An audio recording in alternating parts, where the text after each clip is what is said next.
बादशाह अकबर के दरबार के अधिकांश मंत्री बीरबल से जलते थे।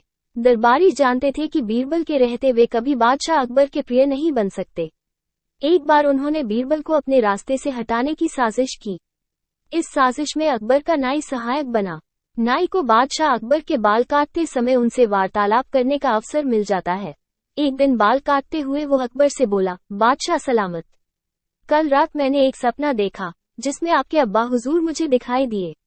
अपने पिता की बात सुनकर अकबर भावुक हो गए। वे बहुत छोटे थे जब उनके पिता की मृत्यु हुई थी। भावुक होकर उन्होंने नाई से पूछा, अच्छा, कैसे लग रहे थे अब्बा हुजूर? अपनी बात में अकबर को रुचि लेते देख नाई ने अपनी चाल चल दी, वो ठीक लग रहे थे हुजूर।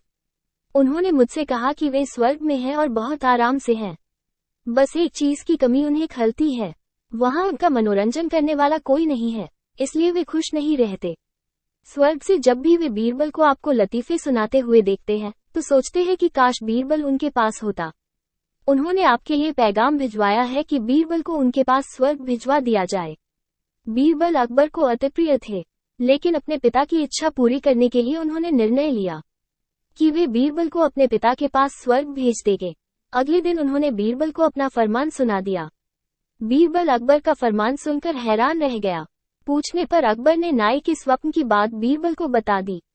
बीरबल को समझते तनिक भी देर न लगी कि ये दरबारियों की उसके खिलाफ साजिश है और इस साजिश में नाई भी उनके साथ है, लेकिन अकबर के आदेश की अवहेलना करने का साहस उसमें नहीं था।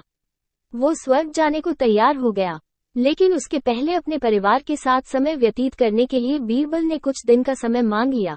घर पहुंचकर उसने सारी बात अपनी पत्नी को बताई, जिसे सुनकर वो चिंतित हो गई।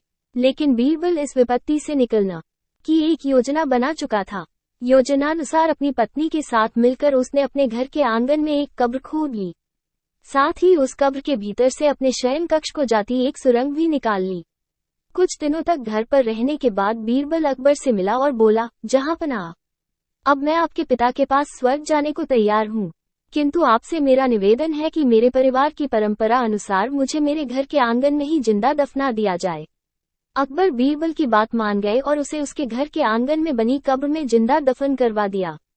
योजनानुसार बीरबल कब्र से लगी सुरंग से होते हुए अपने घर आ गया। उसके बाद 2 महीने तक वो घर पर ही छुपकर रहा। 2 महीने बाद वो अकबर के दरबार में पहुंचा। सारे दरबारी उसे देखकर हैरान थे। बीरबल के बाल और दाढ़ी बड़ी हुई थी और वो बड़ा ही विचित्र नजर आ रहा था। उसे इस अवस्था में अपने सामने देख अकबर ने पूछा, बीरबल, तुम वापस आ गए, हमें बताओ, हमारे अब्बा हुजूर कैसे हैं और तुमने अपनी ये कैसी हालत बना ली है? सब ठीक तो है? जी जहांपनाह, स्वर्ग में सब ठीक है। मैं आपके पिताजी से मिला और उन्हें खूब सारे लतीफे सुनाकर उनका मनोरंजन भी किया। आपके पिता खुश भी बहुत हुए। लेकिन बीरबल के कहना जारी रखा, स्वर्ग में नाई का ना होना एक बड़ी समस्या है, इसलिए तो मेरे बाल बढ़ गए हैं और दाढ़ी भी। आपके पिताजी के बालों और दाढ़ी की हालत तो मुझसे भी बुरी है, इसलिए उन्होंने स्वर्ग में आपके नाई को भिजवा देने का पैगाम भेजा है। इत्तेफाक से नाई भी उस दिन वही था। बीरबल की बात सुनकर उसकी सिट्टी पिट्टी गुम हो गई। इधर अपने अब्बा हुजूर की ये इच्छा भी पूरी करने लिए अकबर ने नाई को जिंदा दफनाने का आदेश दे दिया। ये आदेश सुनकर डर के मारे नाई अकबर के पैरों पर गिर पड़ा और बीरबल को फंसाने की योजना और उसमें शामिल मंत्रियों के बारे में अकबर को सब कुछ बता दिया। साजिशकर्ताओं को उनकी साजिश की सजा मिलनी ही थी। अकबर ने सबको 100 कोड़े लगवाए।